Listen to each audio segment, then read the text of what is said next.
Bienvenida, Carmen, una vez más a Express News Noticias. Hola, ¿qué tal? Buenas tardes, María Victoria. Buenas tardes a todos. Bueno, aquí nos encontramos en estos momentos en la Universidad de Cádiz. Estamos en el puerto de Algeciras, precisamente por lo que tú estabas adelantando ya. Bueno, ha habido una amenaza, en cierto modo, por parte del gobierno iraní sobre un posible bloqueo del estrecho de Gibraltar. Estamos hablando ya de una amenaza inminente y peligrosa en el tema de navegación. Bueno, tenemos aquí a nuestro periodista, precisamente profesor de la universidad, experto en seguridad internacional, que es Luis Romero. Va a impartir ahora mismo una conferencia, una charla, y me gustaría pasar a presentarlo, porque todas las preguntas que le quieras hacer a él como experto, pues te va a resultar bastante significativo. Así que, si me lo permites, te paso con él. Muchísimas gracias, sí. Hola, buenas tardes. Bienvenido a Express News Noticias, Luis. Estamos Encantado. ahora conversando con Luis Romero, periodista, especialista en seguridad internacional y profesor de la Universidad de Cádiz. Gracias por estar con nosotros aquí en Express News Noticias. Encantado.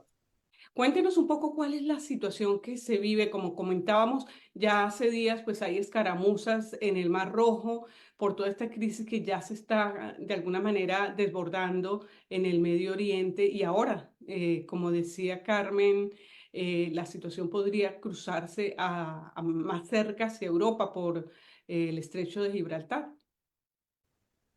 Bueno, lo primero que habría que comentar es que al haber retirado sus rutas algunas navieras por parte del Mar Rojo para atravesar el Canal de Suez por el estrecho que lo comunica con el Mediterráneo, pues algunas navieras ya han retirado sus rutas y están dando la vuelta por el sur del continente africano, lo cual prolonga los tránsitos en tiempo y en economía y en dinero. Y el puerto de Gibraltar, que está en la bocana oriental del estrecho de Gibraltar, pues podría verse afectado en una disminución de tráficos, dado que ya no sería necesario atravesar el estrecho para llegar desde los puertos asiáticos hasta los puertos europeos. Respecto a la amenaza iraní de momento no parece que vaya a poder materializarse de una forma inmediata, entre otras cosas porque el estrecho de Gibraltar está suficientemente custodiado y vigilado por parte de las fuerzas de la Alianza Atlántica, entre ellas España, por supuesto, que tiene toda la costa norte del estrecho de Gibraltar en su soberanía, y dos ciudades africanas en el norte de África. Y es complicado, aunque el tema del minado no es necesario minar una zona para que sea imposible pasar por ella. Simplemente la amenaza del minado o la disuasión de que el minado es posible puede hacer que incluso otros tráficos se desvíen. Pero es complicado, entre otras cosas, por la profundidad del estrecho de Gibraltar. El estrecho es un estrecho muy profundo, tiene una profundidad media de 300 metros, pero una máxima de casi 1 kilómetro, de casi 900 metros de profundidad, lo cual el minado tradicional es complicado, aunque las minas han evolucionado muchísimo y ahora mismo las minas se puede considerar que son casi robots submarinos que se pueden posar en el fondo y activar en determinado tiempo o al paso de cualquier anomalía electromagnética. Es decir, las minas ya no son de contacto, son de aproximación y tienen una tecnología mucho más avanzada que las que hemos visto en las películas de la Segunda Guerra Mundial.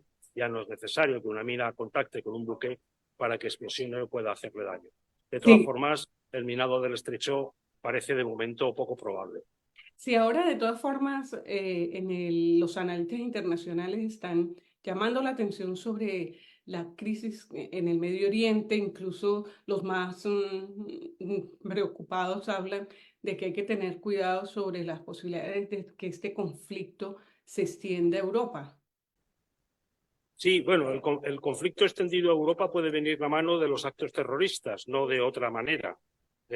La alerta terrorista hace pocas semanas, en Navidades en Europa, la alerta terrorista fue aumentada a raíz del conflicto israelí y palestino-israelí. Y la alerta terrorista en Europa, hubo alertas por parte de de la fuerza de seguridad, alertando tanto a la población como a las fuerzas de seguridad de que incrementaran la vigilancia. No parece que haya habido atentados novedosos en Europa en estas Navidades.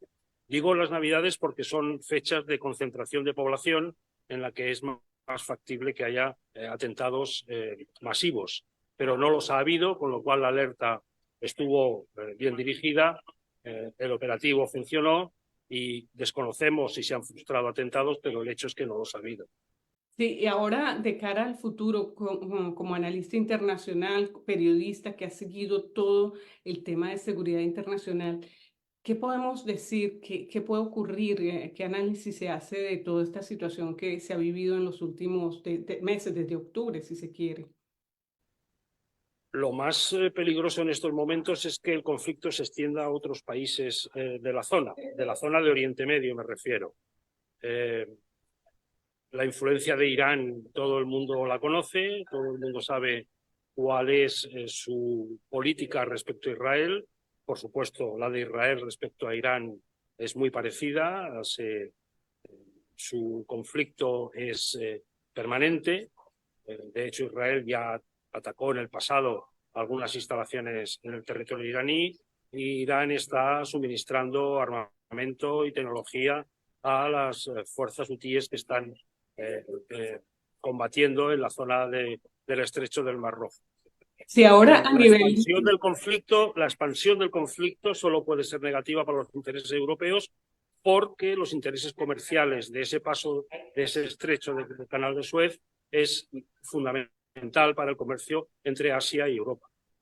Sí, ahora veníamos ya antes de la crisis en el Medio Oriente enfrentando los efectos de la invasión de Rusia a Ucrania y ahora con este otro conflicto, pues la economía mundial se podría ver afectada. Como decías tú, los movimientos de transporte se están desviando, eso significa más tiempo y más costos.